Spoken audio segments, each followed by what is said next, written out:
Do not adjust your television. What you are about to experience is stranger than fiction.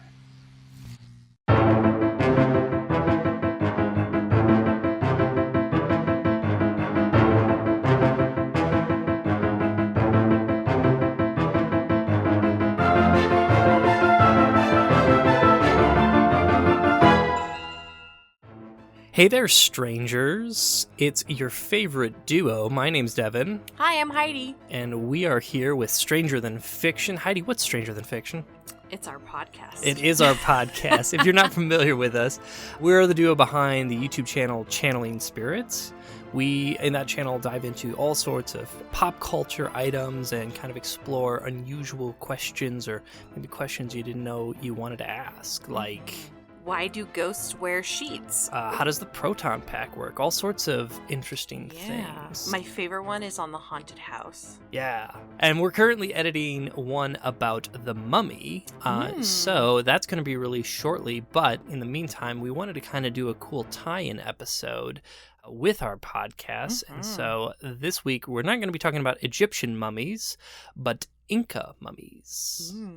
So a few updates. If you've been following us, you know that I've been on this quest to find this book that I think I read in like 6th grade about cryptozoology and the Mothman. And I had ordered a book called Monsters, Giants, and Little Men from Mars, An Unnatural History of the Americas. I looked it over. I didn't read it like cover to cover. I'm not sure if that was the one. Oh, I'm not. I think it definitely seems familiar, and I feel like I may have like checked it out of the library, but I don't know if that's the one. So, if anyone listening out there like knows like a book, would have been on cryptozoology, it would have had like I think something about the Mothman, definitely something about like the Jersey Devil and the Flatwoods Monster from the 90s. Well, the book that I had got, that Monsters Giants, was from the 70s. So I'm thinking this thing could be that old, maybe the 80s. I feel like it had like, it was a hardcover with like a cream cover. It's kind of like a very vague memory. So if you know anything that might match that, let me know. I'm very curious on tracking that one down. It's near and dear to my heart, but I don't even remember the title.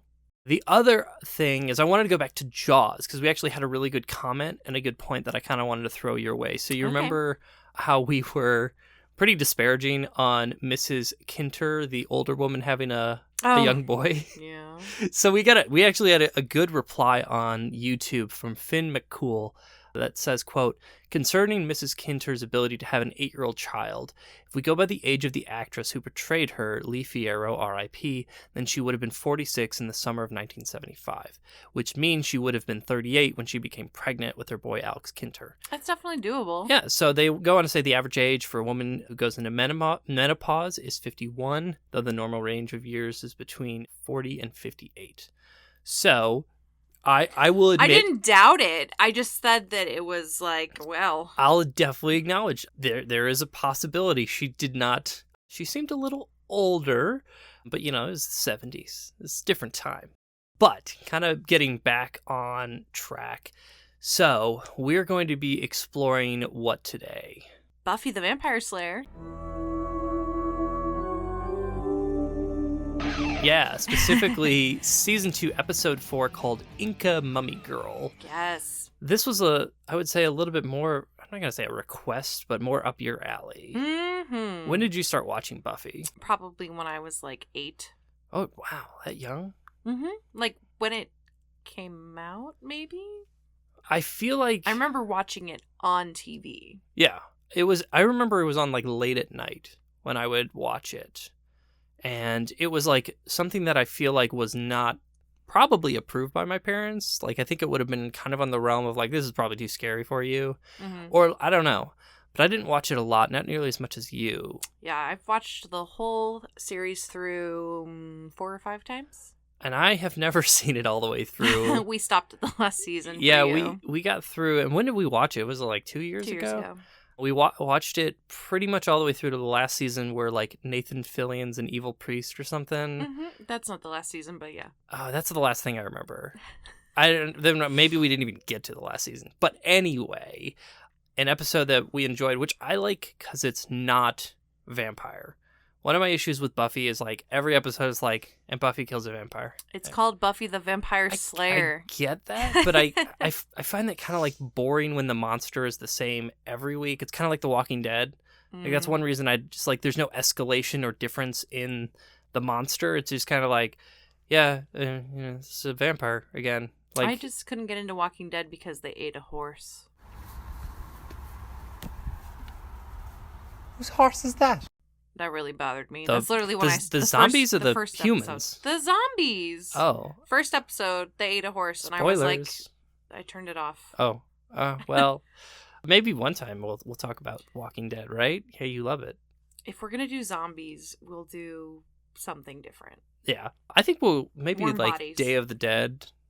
No, but we are on Buffy the Vampire Slayer, talking not about vampire slaying, but mummy slaying. Did you like that segue? Yes. It's pretty good. So we're going to jump right into Heidi's dissection. Okay, so this is in one of the earlier seasons, and you can definitely tell it is very 90s-tastic. Does not look good on a high-definition television. like two of them wearing overalls. Like Willow looks like a painter at one point. I know. Like she's just frumpy or midriffs, just weird choices. Yeah. But Buffy is all excited because she's getting a foreign exchange student named Empata. But just, okay, do foreign exchange students actually happen? Yes. So, fun fact, in high school, my friend Tori had an exchange student from France. I didn't think it was actually a thing, I'm going to be honest with you. It didn't happen in my high school, so I was like, is this just like something they made up or something that doesn't happen anymore? Totally happened. Okay. And we hung out. And they were from France? Mm-hmm. Okay. What did they learn? I don't know. I only hung out briefly. Okay. But I know she's visited him several times in France. Oh, that's cool. Since, yeah. So now from South America. Yes. Okay, so Buffy's getting a cultural exchange student, foreign exchange student from South America named Empata. I am Empata. And they all think that Empata's going to be a boy, because he is. Ooh. And they're getting all excited, and they are going on a school field trip to a museum, which has like no security because they can just come and go as they please. But they get there, and they've got a fun tour guide who I was convinced because the first scene it looks like he's just holding a pen and allegedly he has a microphone. But they don't do it any like microphone effect. It's just like he's just like talking and holding a pen. And I was like, what is he doing? And it's not connected. No, he's just walking around with this like I guess wireless microphone, but it doesn't make any microphone like echo or any sound change. They're just like same audio. Yeah. So they're getting this tour about the exhibit, which is their mummy, the Incan Mummy, I guess you'll say. And it's about this princess. They have a real mummy there. No glass, by the way. No. So just anyone can be like, pokey, poke, poke. I feel your leathery skin. Mm-hmm. Yeah, there's no ropes. Like, I think they just like walk straight up and like, just like, look at that. There's a mummy. Yep, just open air. That's fine. That's not how it would work. Wouldn't like the air pressure do something to it? Or especially for this type of mummy. Because it's like it's not really wrapped. Well, and this type of mummy is not like an Egyptian mummy, and we'll get to that. But needless to say, it would need a massive amount of refrigeration and preservation to keep it mummified in this type of mummy. Right. So anyway, so they're talking about it. And Willow looks over and she sees one of her classmates like randomly like scratching at a mask, and he's like taking some of the dust or something, and she's like, you probably shouldn't be doing that. That's probably not something you're supposed to be doing. And he's like, yeah, it's cool though. Oh no. And they might kick me out of school? Okay, so and this is jumping ahead, but they set up later that he has braces, which is how they identify his mummified body. Mm-hmm. I never noticed him having braces. Yeah, like, I would have to watch it again, but I feel like there should have been a shot where he had a big old grin and you really noticed the braces. I mean, maybe they did, and we just went... I'll look back on it, but I do not remember that. I don't even remember this character's name because he's just disposable. He's like disposable bully. Oh, it's Rodney Munson. He's God's gift to the bell curve. Yeah, like 90s bully dweeb. Yeah. Blech. Which, So- like, having braces on a bully, That's why he's beating up people. I guess he's very self-conscious about his teeth. So anyway, so they go over to the mummy and they're looking at her and they're like, oh, she's holding like this weird plate thing that's got a bunch of hieroglyphics on it. And that's supposed to be something about a curse. So the legend story goes that this young girl who was 16 was sacrificed to a god for her people. And she's like the chosen one. And she was buried alive. That sucks. Yeah. And mummified, and yeah, so she was just given as a sacrifice to the gods because reasons. And then Buffy and them, and by them I mean Buffy, Xander, and Willow. The And Scooby Xander Gang. looks pretty good in this season. I'm not gonna lie. I like the hair. You like 90s Xander? It's spiky, so it's good. It's when it's the middle part that is not good. Yeah. Yeah, That classic middle part hate that. Only Sean can pull that off. from Boy Meets World. Yes. So anyway, they walk away, and then the bully is doing bully things, but not really. He's just like, I'm gonna steal stuff from a museum because I can. His motives are very weird, but like, doesn't like the whole group like leave? Like, isn't the museum like empty? Yeah, but this and he's bully's like, just yeah, like, man, let me go check out this mummy exhibit. And he's like, oh, sweet, that looks cool. He grabs the plate and he breaks it. yeah, Yeah. is broken in It's some way. broken. He like, or I think like when he picks it up, that like releases the curse, and then she like grabs him. No, and that's when he drops it. I thought the seal had to be broken, which Yeah, I is what think you're released her. So anyway, So he breaks seal the gets plate. broken. Yeah, Mummy's alive. and she's like, "Rah!" and she grabs onto him and sucks his life force out of him. Which my question was answered later, but I was like, wait, so does anytime she kiss, like she has no control? And Correct. obviously She's that's a Dementor. Dementor.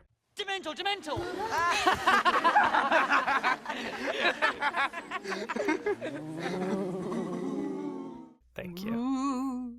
So then Buffy's like, man, I want to go to the school dance. That's happening tomorrow. I really want to go. Which I want to do be a they- normal teenager. Do And they set up that it's a costume dance? no, they don't. What's up with the costumes? We'll get to that. So Giles is like, yeah, but you're the Slayer, so you can't go to the dance because you Slayer's gotta gotta do Slayer slay. things. Exactly. Slay. She's all bummed. And Willow's like, well, I'm going to the dance. And Xander's like, I'm going to the dance too. And Willow's like, I want to go with Xander. And so Buffy's talking to Xander about it. And he's like, yeah, I mean, we're like BFFs. And I see her as a BFF only. So essentially friend zoned. And then But- Willow walks in and hears that. And she's like, wah, No, but there is a good wah. motif of lips and kissing. Because, like, Oh, he yeah. mentions, like, she doesn't have the lips that, like, he Like- would want to kiss or something Yes. like that. Buffy, I love Willow. And she's my best friend. Which makes her not the kind of girl who I think about her lips that much. So I thought that was a good setup. He's very picky about his lips. Oh, gosh. So yeah, poor Willow's just like friend zoned. So And then Buffy's got to pick up Empanada. So it's Empada. Empanada. So Buffy goes to pick up Empada, I am Ampata. who is a guy, and he's there before she gets there. But the Incan Mummy finds him first and's like, hey, smoochy smoochy with Uchi Uchi. And she magically becomes this gorgeous Southern American woman. Yeah, and- presumably, like, the life force of two people restored her Yep, back to she's good. 16-year-old Incan self. Yep, she looks great. So then she walks over to Buffy and she's like, I am Empada. I am Ampata. And I couldn't help think of that moment from I am Bridesmaids. Mrs. Iglesias. I am Mrs. Iglesias. I'm Mrs. Mrs. Iglesias. And Xander's like, awooga! Like his eyes pop out of his head like a 90s cartoon, essentially, because she is the bee's knees. And I feel like, and I know they had to do this like in one episode, but I did feel like his interest was a little forced and a little Not really. maybe Xander aggressive. goes for anything that is pretty and walks. That doesn't make it good writing. No, I that's know just he Xander. was interested in a Xander's praying very mantis. shallow. He had a thing for Buffy. He just has bad taste in women. It's true. So anyway, he's all about Empata. And they bring her back to Buffy's house, and then her mom randomly shows up and it's like, "Hey, I exist." And then she goes away and never shows comes up back. again. Like, you'd think if this culture exchange student is going to be in her house, like, she would have helped pick her up or him up. No. Like, also, so when Tori had the culture exchange, was it male or female? It was a guy. That's interesting. I would think that they'd want to, like, maybe keep, like, female with female, so no funny business. Oh, okay. Well, or that. So they're at Buffy's house, and she's like, "Oh, man, you have it all. You've got this beautiful, normal life." And Buffy's like, "Yeah, not really, but that's cool." And Empanada... Great, now you got me calling her that. Empata's like, "I want to go to the dance." And Xander's like, "I'll take you to the dance." And so I've known you for 45 minutes. Exactly. So they're going to go to the dance together. In the meantime, though, they find out that the bully's gone missing. And so the Scooby Gang, as we call them, Xander, Giles, Willow, and Buffy, go back to the museum to look for him because that was the last place he was seen. And they check out the Inca Mummy exhibit and see that there's a mummy in there, but it's definitely not the princess because it has braces. Yeah, and that's where you get that, oh, it's gotta be the bully, Exactly. apparently. Yeah, and then they see that the plate is broken and they only have a couple pieces of it. And so... they take that and they take it to Empata because they're like, "You're from South America. You should be able to read this, even though it's in hieroglyphics." I don't remember what... I mean, it would have been an ancient Inca, like... Right? And she's like, "Oh, yeah, I can read this. It says, like, the curse, like, you can't break the seal or the curse is lifted, and something about a bodyguard." I think this represents, I believe the word is bodyguard? They're like, But- bodyguard? That's weird. No, and they saw the bodyguard Yeah. when they were checking out the mummified bully. Yes, and it's one of my favorite Native American gentlemen who plays Jacob Blackstad Yeah. in Twilight. He's in the wheelchair. Love that man. He's also in Kimmy Schmidt. He plays a Native American father in that too. That's just his role. He's just a Native American father. But that's... And I guess to a point, Incas would have been technically Native Americans. They're Native Central or Southern Americans. But that's my problem with casting. They're know. like, you are vaguely you're not... dark tan. Yeah, we like, can just make you anything. you're not white. You want to be a Incan bodyguard? And he's like, okay. I mean, when I worked at Disney, I knew a lot of, like, Pocahontases that were Hispanic. Yeah. Most of them are. But that's kind of my problem, is there's that casting issue, and then there's a lot of other issues with the costumes, but we'll get there. So anyway, so she's real sketchy about this bodyguard thing. She's like, "Nah, you guys should just destroy this seal. Like, just get rid of it. You know, I don't like it." It's an ancient artifact. Yeah, you should just destroy destroy it. it. It's priceless, but destroy it. And they're like, "Whoa, why are you being so twiggy about this?" And then they're like, let's talk about the dance again. And so Empata gets ready for the dance, which she dresses up as an Incan princess? Sure. Question mark. But again, I don't remember the costume aspect Yeah, being and then set they're like, up. "Oh, it's a cultural dance." It's part of this whole cultural exchange, Megilla. The exhibit, the dance. I have the best costume for the dance. It's where you have to dress like you're from a certain nation. I don't remember and that at so all. Xander dresses up as The man with no name. Okay. Famous spaghetti western. Okay, but so he's Western, Yes. right? He's like a He's- cowboy. Oh, see, I thought he was wearing a poncho. I thought he was Mexican. Well, jumping ahead, it's if you're not familiar, there are several films called spaghetti westerns, which were western films that were made in Italy. Spaghetti. But Xander is wearing a costume from The Man with No Name. So it was starring Clint Eastwood. You've probably seen it. It may be the film, in Back to the Future, where he's got like a bulletproof vest and he's got like the poncho over it. I think, don't quote me, I apologize if I'm incorrect. It may be the same film, but... That's what Xander's dressed up as? Yeah. Okay, that makes sense. Okay. So that's why he says, like, I'm from the country of Leon, is referencing that director. And then Willow is dressed up as an Inuit. Which just has all sorts of problems. And then later there's a Caucasian girl that's a geisha. And I'm like, this is not aging well. Yeah. Like, that's... And then Cordelia is like Hawaiian Barbie. Yeah, she's just like in a swimsuit. I don't think she's any culture other than just like, okay, how did you get to a school dance wearing a bathing suit? But bigger question, how did Willow get in with a harpoon?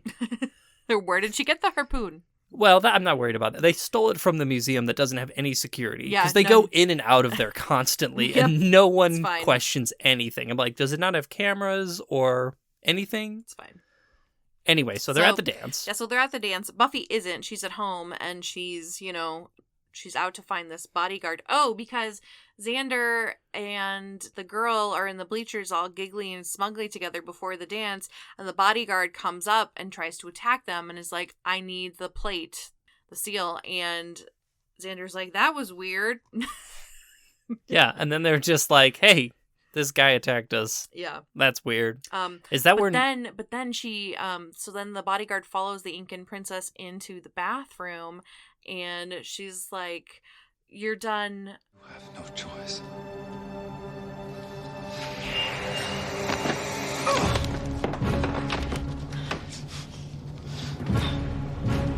Yes, I do. I choose life, and she kisses him and sucks his life out.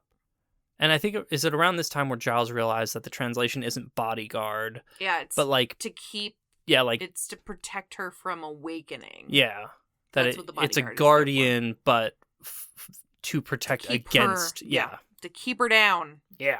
So at this point, she's killed, what, 3 people? Yes. So anyway, they're at the dance, and they're dancing and grooving and having a good time. And then, you forgot... Seth Green's band is on the stage, and...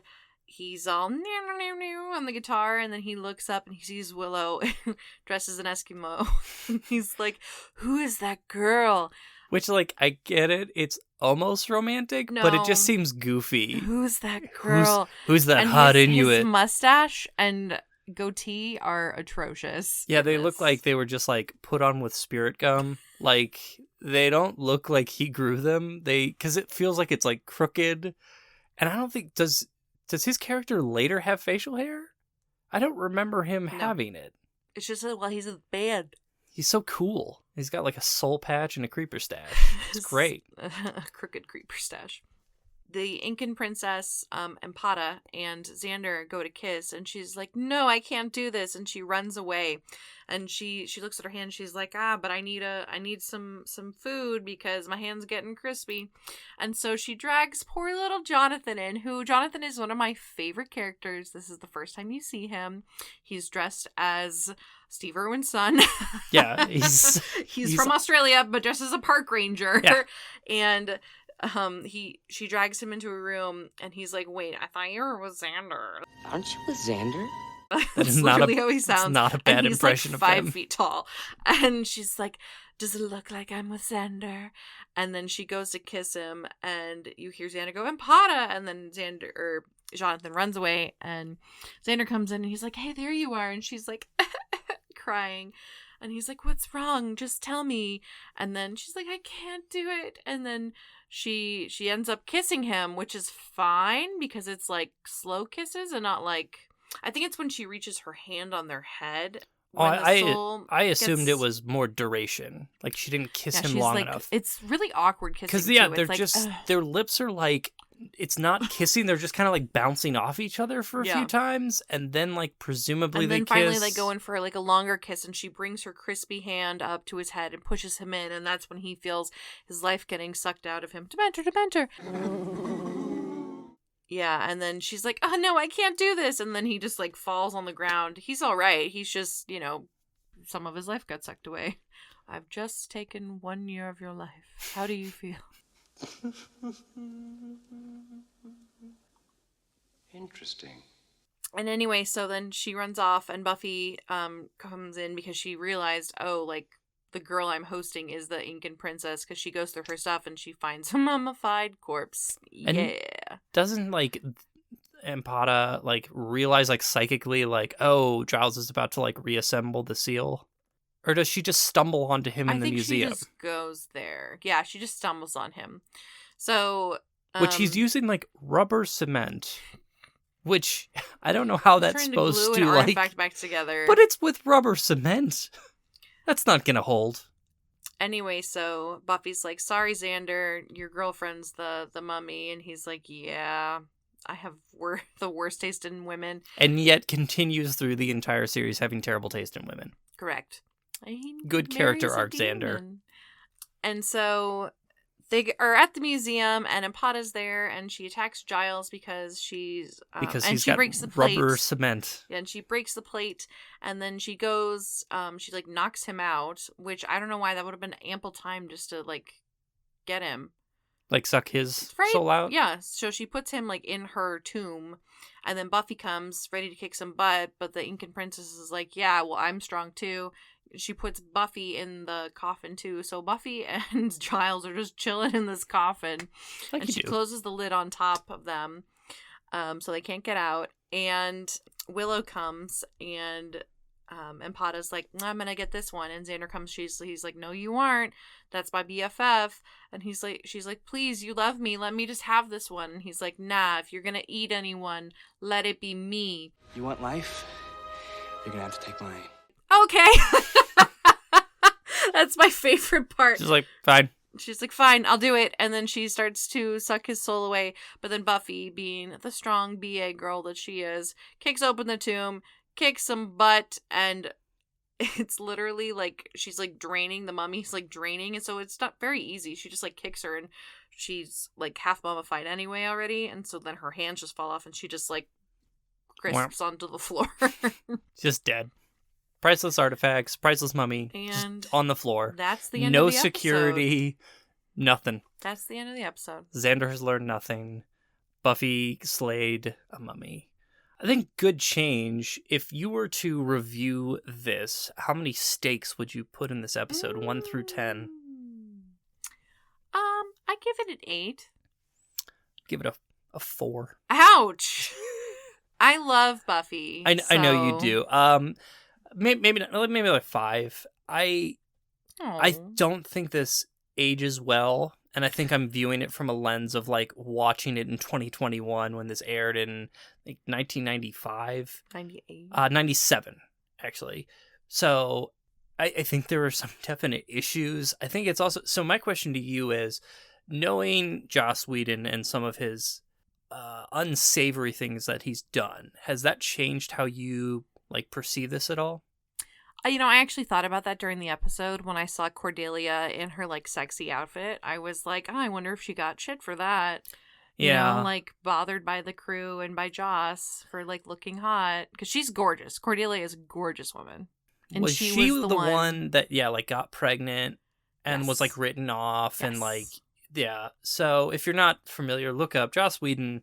Being a douche. He was probably not as great of a guy or as a feminist as he has spoken and claimed to be. Mm-hmm. So I think I struggle with that too, that there's a lot of baggage behind that. But overall, I think it's okay. I don't think it's changed my view on Buffy, because I like to just separate the two. See the art without the artist? Just like with, J.K. Rowling and Harry Potter, I separate the two. Oh, see, I can't watch a Kevin Spacey movie. That's different. I can't do that either. I think because he's very present. Like, you see him, at least with, like, J.K. Rowling, you can just, like, kind of forget. Exactly. Because you're reading or watching Harry Potter. Yeah, I don't... Mine's not as favorable, but I mean, it's not my favorite episode, but I just love the show, so. Okay. Well, I was talking about the episode, but... Fine, I'd give it a 6 then. Okay. All right, moving on to Behind the Screams. I know, you can't resist. So, going back, this aired October 6th, 1997. Mm-hmm. So that's where I was confused, where I was like, wait, was this supposed to be kind of like a Halloween-y episode? Because I didn't remember them establishing why they were all wearing costumes at this dance. But I guess... I think it was because of the cultural exchange program. Sure, what? Buffy's the only one who got a cultural exchange student? No, Cordelia did too. She had the Swedish guy. Who actually spoke English. Yeah, and he was a Viking. I was like, well, that's not fair. You're just being yourself. So, but so was the Incan princess. Yeah, it's true. But keep that 1997 date in mind because it will have play later. Okay. This was written by former series story editors Matt Klein and Joe Reichenmeyer. Okay. It was directed by Ellen S. Pressman. She would later direct another episode called Puppet Show for Buffy. Oh. Yeah. I don't like that one. This was filmed largely in the Natural History Museum of Los Angeles County. So was a real museum, not a set piece. No security, though. I would hope that I'd like to visit there and see if they I'm sure they have security. They had some cool dinosaurs. It looked cool. Yeah. As you mentioned, this is the first appearance of Seth Green and Danny Strong. Mm-hmm. Danny Strong is Jonathan Levinson. Love him. Who I looked up. He's a great writer. He's a producer. He actually wrote Mockingjay Part 1 and 2. What? He's like won several awards. Like he's actually very accomplished, much more than this like goofy, awkward role that he played in the 90s. Oh, wow. So props to Danny Strong for, going from this goofy little bit part that turned into a reoccurring role and villain.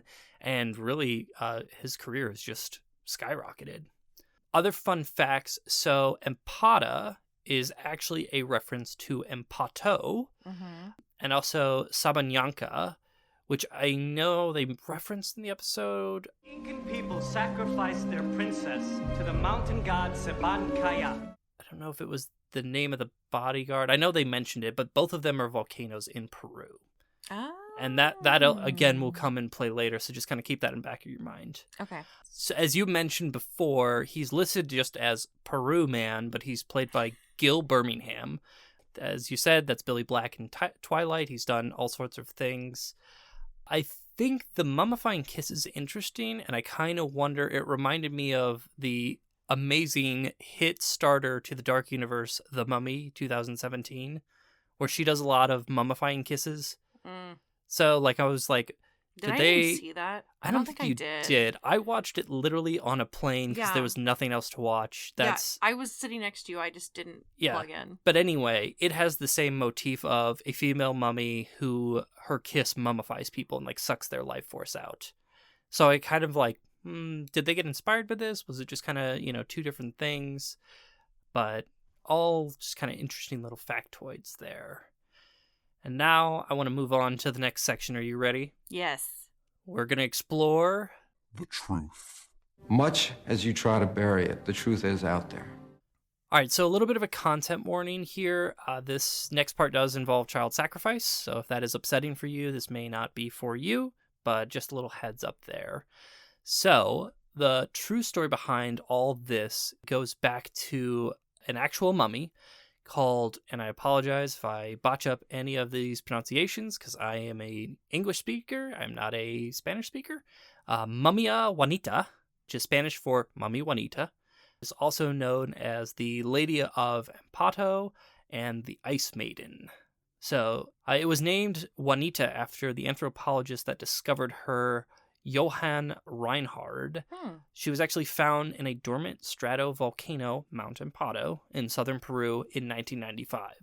So this was a relatively new event that likely inspired the writers. So cool. This mummy, I believe, was actually traveling around. So that when she mentions, she's like, "Oh, I've been to New York and Chicago and Atlanta." Yeah, so that's the joke there, is this was actually traveling around, and this was a pretty recent event for the time when this was written. So my question, the first thing that I asked when I was watching this, I was like, okay, well, did the Incas actually sacrifice people? Because to me, the South American culture, or I think they're Central American, I think of the Aztecs when I think of sacrifice, human sacrifice. So I was like, do the Incas even do that? So I had to look it up. And so here's the real story is, yes, this girl was actually believed to be approximately 12 to 15 years old. So when she said she was 16, that's pretty true. They were offered to the Incan gods, or what are called apus. This was believed to have happened sometime between 1440 and 1480. According to a Huffington Post article written December 15th, 2011, quote, "It was customary for the Incans to choose a child at birth to be raised as an offering for the gods. For the parents, it was the ultimate honor. For the child, it must have been less than ideal," which I think that is an understatement. Growing up knowing that you're going to get sacrificed? Well, I wonder if the child knew. Obviously, the parents did. I'm curious on what the criteria was that. They're like, oh, you have a very strong baby. We would like to sacrifice it. They're like, okay. Anyway, the ritual sacrifice was called Capacocha, and according to Wikipedia, a key component for the Incan Empire, it was a ritual which usually involved the sacrifice of children, was for celebratory events. These events included an annual or biennial event in the Incan calendar, sometimes the death of the emperor, or the birth of a royal son, or a victory in battle. So they would sacrifice children for all these reasons. To celebrate? It's not like, hey, we want really good harvest this year, so we sacrifice someone for you. I'm getting to that, and literally Okay. the last reason was they were performed to prevent natural disasters such as volcanic eruptions, droughts, earthquakes, and epidemics. So Juanita was dressed in her finest clothes and jewelry, and she was led up the volcano by priests. They carried heavy clay pots full of chica, which is a highly alcoholic corn beer, coca leaves, food, and offerings for the burial site. So you know what coca leaves are? Mm-hmm. So if you're not familiar, if you know Coca-Cola, coca is the plant where cocaine is derived. So if you've heard the myth that that Coca-Cola had cocaine, it's not quite true. It contained the plant that cocaine can be made from, which is coca. So they carried all this to the burial site, and at the summit, she was given essentially cocaine and beer. So she got super high and super drunk, and then she was told to sit on this blanket. And then what happened to this individual is behind her, a priest took a sharp object and dealt a lethal blow to the back of her head. She was buried with the other sacrificial offerings. Was she buried alive?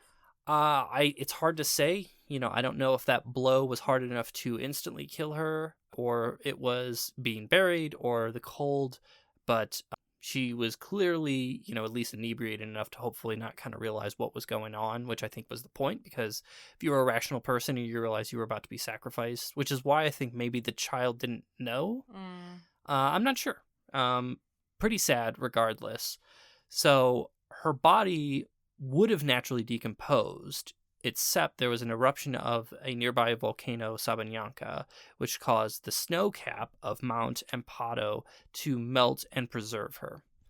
So a total of 13 mummies were found in Ampado. While Juanita was killed by a blow to the back of her head, others died of strangulation or being buried alive. Oh, God. So there were some that, I don't know if they were just kind of drunk, passed out, and they just buried them. But yes, some were actually buried alive. So my second question was, okay, well, was this an Incan My second question was this an Incan princess? And yes and no. So there's some evidence that suggests she could have come from a noble Cusco, which is the Incan capital. Cusco! I knew you were going to do that. A noble Cusco family. So at the very least, she may not have been a princess, but probably the child of a wealthy family, or maybe a noble family. Through extracting DNA from her hair, they were able to determine her diet. She was eating food such as animal protein and maize, so that would have been the diet of elites. If you were poor, rural, you're only going to be eating vegetables. You wouldn't have had that protein. So that's how they were kind of able to determine that. Sad times. So there were eruptions on Misty from 1440 to 1450, and an eruption on Sabanyanka during 1466. So these eruptions probably led to these offerings. Like in their minds, they're like, "Oh no, gods are getting upset. We need to, give these offerings, make them happy." Which is crazy to me. Well, for them, in their mind, the survival of the crops would have been dependent on the mountain deity to provide the water. So the idea being they needed that ice cap to melt so the water would flow down, which would then feed their crops. So water was a life-giving and perceived to be connected with femininity and fertility. So therefore, a female was needed to be sacrificed. That was the Incan logic. Got it. So that is the real story behind Mummy Juanita. The human sacrifice is about to begin. So when I say that she was frozen, and so when they found her, they had to like very quickly transport to preserve her, because that's how she was preserved, is essentially frozen. So you couldn't just have that Incan mummy in an open tomb where people could just touch her. She would have to be under a lot of protective and refrigerative devices. Have they ever frozen a human and then unfroze them to see if they would be alive? Like, are you talking about Austin Powers? Well, no, but no, there's some fish that happens. So, like, could that happen to a human? You're talking about cryogenics. Yeah. And so I'm not an expert on this, so I'm kind of speaking from what I remember, but what I believe they've done is taken a human being, a willing participant, and drain their blood and put antifreeze in, and then frozen them to preserve the body. So the trick is, can you freeze someone? Yes. Can you bring them back? I don't believe they figured out a way to drain the antifreeze, put the blood back in, and revive this person. Got it. Or persons. I may totally be wrong. I think I remember reading that somewhere. Let me know if you're familiar with cryogenics a little bit more. Maybe you're Mr. Freeze. But my question is, do you think Mummy Juanita is really a mummy? I mean, when you say mummy, my mind automatically goes to, Egyptian mummies where they're wrapped and their organs are taken out. So, no. Well, I mean, technically, yes, because her skin is, like, leathery and gross. So, I mean, yeah. I don't know. Yes, no. It's a hard question for me to answer, too, because, like, in reading on a little heads up on the Mummy episode we're doing, mum, which is the, I think, Persian word for bitumen, is how the Arabs have, initially established the word mumia and mummy. So to me, a mummy is more strictly Egyptian because it describes that look and that process. And the wrapping. But if you're talking about broader mummification, I'm not sure what the qualifications are. And I feel like this is more like frozen corpse that was preserved more from freezing than any sort of like the process of mummification. To answer my own question about the people freezing, Anna was frozen in the movie Frozen, and she thawed out and was fine. I literally thought you had something important to say. But there's also, have you heard of bog people? No. There are people that they have found in bogs. Okay. And that the bogs have preserved them, and they found these like weird like mummy-like bodies in bogs. I don't like that. Yeah. I don't like dead bodies. I like skeletons, but not dead bodies. Do you think mummies are gross? Absolutely. Do you think they're like an actual like worthy monster? Like I feel like the time of the mummy just a dead person. Like it's just kind of like I don't find mummies to be very threatening monsters, which I think is weird that they went to the start. Because they don't do anything. Yeah, I think like a lot of times they are just kind of like slow moving. They're on very rare occasions are they sexy, so they're not like. Yeah. Like you like that rap. Mummies, I think, are even worse because there is this sort of like you're just like moldy and dusty and gooey. You're just goo. Juicy. Yes. Ugh. Juicy mummies. Yeah. So, it's kind of hard to say, do you believe in mummies? Because obviously this mummy was very real. I mean, mummies exist. Yes. That is a truth fact. Now I'm a believer.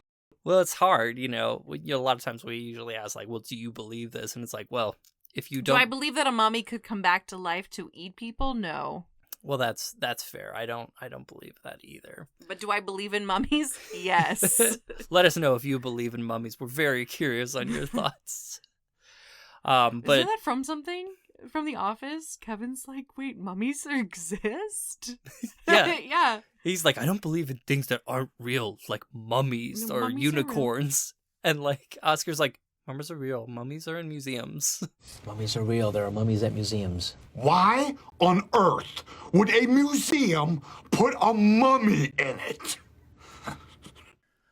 Well, thank you so much for joining us. If you enjoy mummies, we love mummies. We love Egyptology a little bit more than we love Incantology. I am a mummy. But we are going to be posting very shortly a new video called What Inspired the Mummy, as in the 1932 film, and go through the long history of mummies in Western pop culture. Brendan Fraser. Juicy. Yes. What inspired some of the tropes, like the slow-moving mummy, and kind of how it's evolved. We don't include anything on Incan mummies like this, but we hope you enjoyed this little kind of tangential side to it as well. So my name's Devin. My name's Heidi. And thank you so much for joining us. See you next time. Meow, meow.